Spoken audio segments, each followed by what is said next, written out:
The Alabama football team opened fall camp this morning with the first of 2 practices today. The second one will feature mainly the freshmen and younger players tonight at 7:30. Nick Saban working with the defensive backs as always. Look at DJ Fluker, just a little drill here. And, oh, let me help you up there. Austin Shepard after he put him on his backside.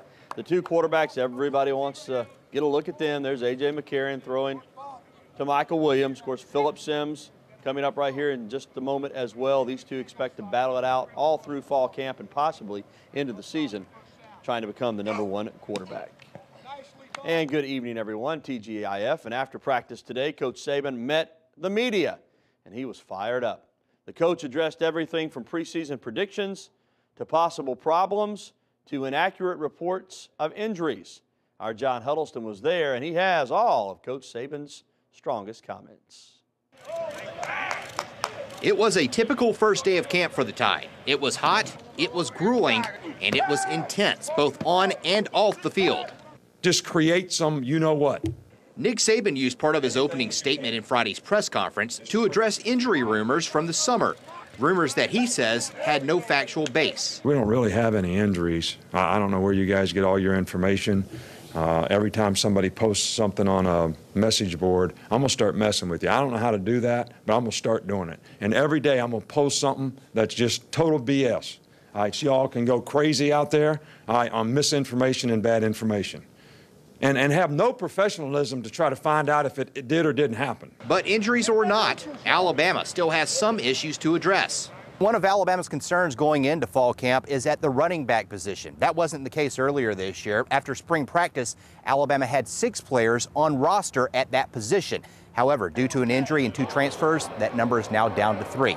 You might think that's a problem, but Coach Saban would disagree with that assessment. We got all kinds of guys that we could look at as a running back. You know, Mark Barron was a pretty good running back. So, you know, if you guys want a real story, I guess, you know, we can throw that one out there. But I'm not telling you what we're going to do because we're going to do it on a day-to-day basis and see, you know, how it goes. You know, as far as the depth goes, we've got ability. Maybe they haven't scored touchdowns in Bryant-Denny yet, but we've got ability back there. Ability that the pollsters predict will carry Alabama all the way to the championship game. Of course, this time of year, preseason predictions, Saban says, are just that. Predictions. They mean about as much as if you go to the fortune teller and the fortune teller tells you if something's going to happen, good or bad. All right, that's about what it means. In Tuscaloosa, John Huddleston, WVUA Sports. And this is just the first day.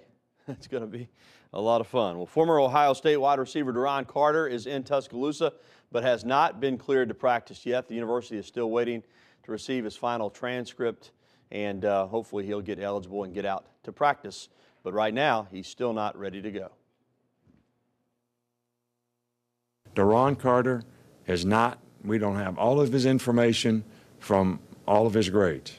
And until we get that information, even though he's here, he is not eligible to practice or be in camp. All right, when we get that information, if it's all what it's supposed to be, then he'll be able to practice.